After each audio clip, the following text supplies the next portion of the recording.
in this video, I want to continue the conversation that we've been having about the worker strike and settler colonialism. I think that this has been a really interesting set of videos because it's allowed me to really talk about a different way of thinking about like settler colonialism than like what a lot of resolutions are really focused on, whether it be in policy or sometimes an idea as well, which are just like what are the ways in which we think about, the United States federal government or various types of like international organizations in the context of like various topic areas, etc. And so I think that in this like place where you kind of like have like this theoretical idea of like what the state should look like, then you have like a lot of more in-depth questions to ask about the state at a theoretical level. And I think in some places it definitely can be frustrating, but also I definitely think there are a lot of really interesting ways to think about how it kind of like raises the threshold for various types of explanation and interpretation of the resolution that I think open up a lot more creative analysis of just like what we're thinking about in these literature bases as a whole, and how we're really kind of like abstracting like critiques of just like sovereignty and the idea of the state as a whole. And so I think that in this video, I definitely want to continue that on, and I think it's something that you definitely need to go back and watch the last video that I just did, kind of starting off and thinking about what are the best ways to think about settler colonialism as an affirmative strategy, and the best ways that it may be written in order to kind of like translate onto your responses to various types of case arguments and framework critique arguments, because I think that that'll be like really helpful in order to set up a lot of the conversation that we'll be continuing in this video, which is then what does that look like in the context of like how you're really able to respond to critiques, counterplans, and disads, which are like really expansive and things that are definitely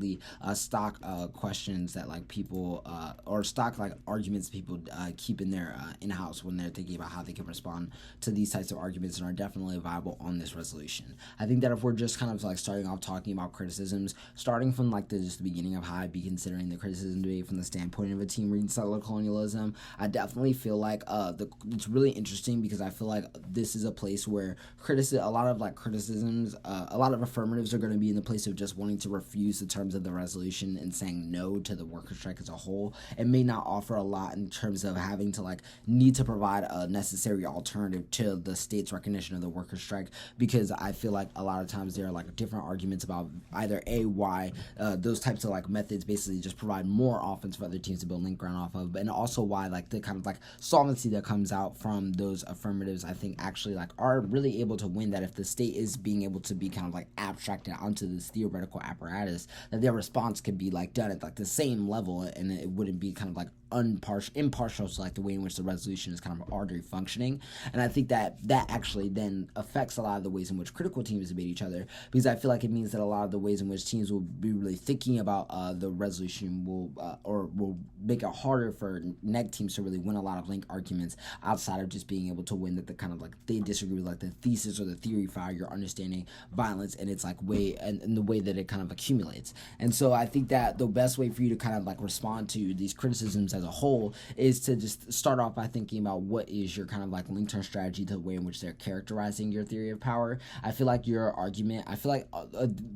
really good settler colonialism arguments should be able to understand the ways in which settler colonialism operates in relationship to other structures of violence, and take them into account not just from like the beginning of the 1AC, but actively in the way in which you're like debating doing the debate like as it kind of proceeds. And so I feel like the way in which you kind of like implement that into like debates where you see things like, for instance, like Afro-pessimism, capitalism, etc., is to really do the historical work of explaining how the sovereign and its arrival into like the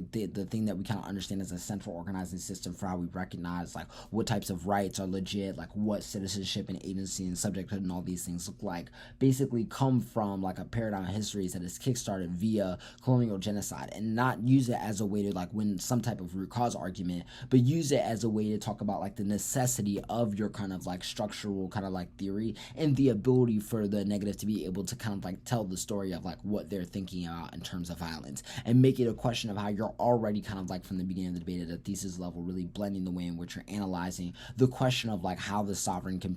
appears as this like phrase as this kind of like central locus of like violence, and as this like central locus of like decision making power. I then think as you kind of like move beyond that, a lot of the stuff that you really want to start doing once you get to the nitty gritty of the debate is start immediately thinking about what are the best ways in which you can bring nuance, like net benefits to the permutation that allow you to really bring in examples in terms of like what that kind of like tandem theorizing that you're doing at the top of the portion of the debate that we just talked about really does to like make it a lot easier for the judge to understand how these theories then become applicable at a material basis to resolve the impacts that you really want to be talking about. Because I feel like there isn't going to be a lot of work done on like in terms of how the judge should be like valuing on one type of form of violence over the other, but it really is a question of like what are the ways in which like these forms and theories and the way in which we're kind of thinking about our like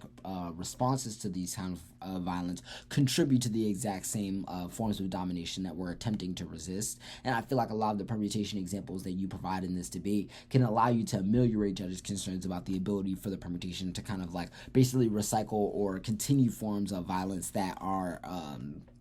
latent to the criticism that the negative is kind of already reading. I then think that when you're kind of like cross-applying maybe some of this advice to what we're thinking about the criticism to like what we're just thinking in the counterplan and disad, I think that a lot of the advice kind of goes the other way, because I feel like this is the place where you actually do want to go a lot into the impact comparison. But I think that from the last kind of section that we were talking about with criticisms, you definitely want to allow the examples that you're kind of developing to follow you in your ability to answer things like counterplans and disads in the context of these affirmatives, because I feel like a lot of the disads that teams will really be reading are about why the worker strike is so critical to being able to resolve these proximate impacts that affect the exact structural conditions that you're kind of like speaking of. And so being able to give alternatives to the resolutions of those things that don't require the state at kind of a functional level to act as locus of visibility, recognition, etc., then you have a lot of wiggle room to work off of in terms of like why their kind of understanding of like the necessity of the state itself is basically invested in the same kind of like logics of colonialism that you're kind of like debunking from the jump of your arguments.